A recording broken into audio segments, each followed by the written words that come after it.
Jūs sveicina Rīgas Pārdaugavas pamatskola, un kopā ar jums es, Ariāna Bobrova. Valsts APP projekts ir noslēdzies. Mūsu skolas 5. un 9. klašu skolēni kopā ar dabas zinātņu skolotājiem devas uz Cēsīm, uz Kosmosa zinātnes centru, lai iepazītos ar dekorācijām, kuru tematika ir saistīta ar kosmosu. Šīs dekorācijas tika veidotas, ņemot vērā ekoprasības un izskaties ļoti reālas. Rīgas pilsētas izglītības departaments jau vairākus gadus piedāvā dalību projektos, kuri veicina izglītojumus ar interesi mācīties dažādus mācību priekšmetus, tā skaitā fiziku un ķīmiju, bioloģiju un ģeogrāfiju. Esam pateicīgi, ka piedaloties šajos projektos varam saņemt valsts finansiālo atbalstu. Vai jūs arī vēlaties iepazīties ar kosmosa centru valsti? Ekskursija pa kosmosa interaktīvajiem labirintiem sākas ar aizraujošu izstādi un dažādiem uzdevumiem, viktorīnam un zinātnisko šovu.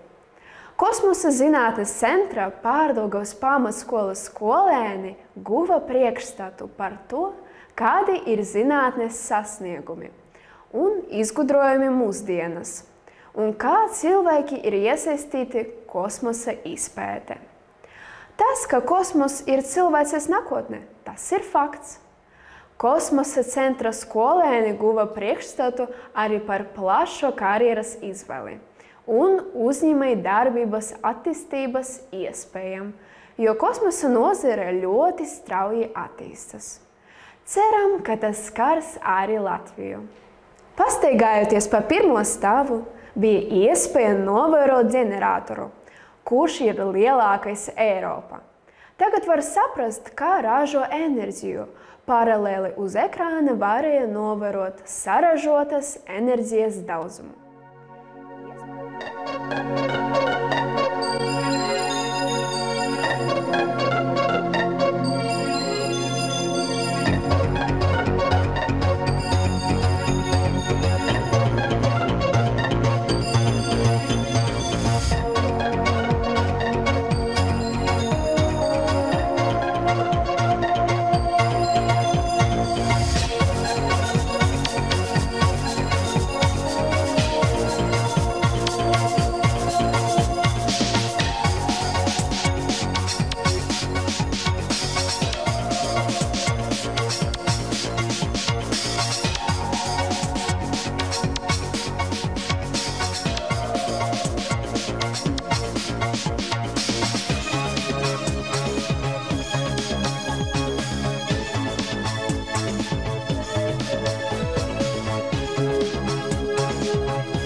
Iespaidīgs ir kosmosa izpētes vēstures tunelis.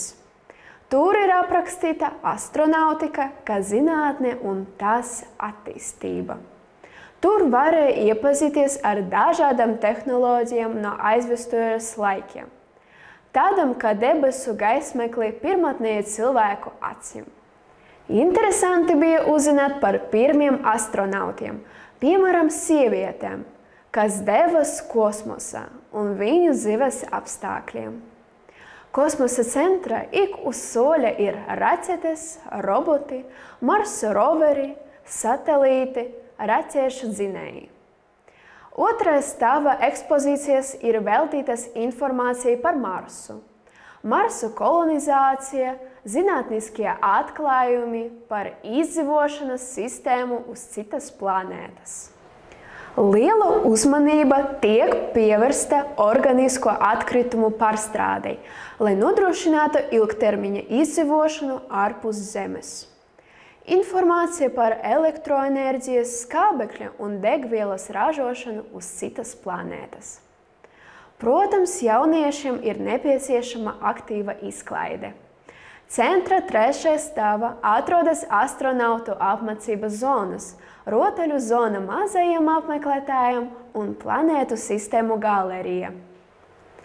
Kosmosa muzeja galvenais un lielākais eksponāts ir Starptautiskā kosmosa stacija, kas izveidota ārtelpā kā īsta stācijas kopija un nosaukta par ausekli. Kas ir kosmos bez pusdienām? Kafejnīca Orbita aicina uz kosmosa svētkiem. Viss ir smalki padomāts. Centrs ir pieejams arī cilvēkiem ratiņkrēslos, māmiņām ar bērniem, kas var atpūsties īpaši aprīkota telpā. Pateicamies Kosmosa zinātnes centra darbiniekiem par aizraujošiem stāstiem un noderīgo informāciju. Pateicamies Izglītības departamentam par projektu APP.